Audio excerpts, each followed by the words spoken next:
ప్రభుత్వ సొమ్ముతో ఎలాగూ వైఎస్ఆర్సీపీ అవినీతి చేసింది. స్వామివారి టీటీడీని అయినా కొంచెం నీతిగా నడిపి ఉండొచ్చు కదా, ముఖ్యంగా ప్రసాదం లాంటి విషయాల్లో. ఇదేదో సాక్షి లాంటి పేపర్లోనో ఛానల్లోనో వచ్చిన న్యూస్ కాదు. సుప్రీంకోర్టు ఆర్డర్స్తో నియమించబడ్డ స్పెషల్ ఇన్వెస్టిగేషన్ టీం సిట్ 1.5 సంవత్సరం పాటు దేశం మొత్తం తిరిగి జల్లెడ పట్టి కనుక్కున్న విషయం. పాలు వెన్న ఏమాత్రం లేకుండా పూర్తిగా కెమికల్స్తో, రకరకాల ఆయిల్స్తో, చెత్త ఎసెన్స్లతో తయారైనటువంటి నెయ్యిని స్వామివారి ప్రసాదమైన తిరుమల లడ్డూకి వాడారు. దైవభక్తి, పాపభీతి ఏమాత్రం లేని వాళ్ళే ఇలాంటి దారుణాలు చేయగలరు. మన సనాతన హైందవ ధర్మం ప్రకారం అజ్ఞానం వలనో పరిస్థితుల వలనో తప్పు చేస్తే అందుకు క్షమించవచ్చు.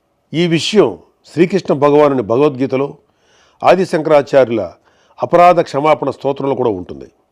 అలా కాకుండా తెలిసి తప్పు చేస్తే దాన్ని ఏమనాలి? అది కూడా దేవదేవుడిగా కోట్లాది మంది భావించే శ్రీ వెంకటేశ్వర స్వామి విషయంలో చేస్తే అందుకు పాపం అనే మాట కూడా చాలా చిన్నది. ఈ ఫేక్ నెయ్యిని కొనడం కోసం టీటీడీ చైర్మన్గా వైఎస్ జగన్మోహన్ రెడ్డి బాబాయ్ అయిన వైవి సుబ్బారెడ్డి ఉన్నప్పుడు 2020 ఫిబ్రవరిలో రూల్స్ని మార్చారు. ఆల్రెడీ ఉన్న కండిషన్స్ని సగానికి పైగా తగ్గించారు.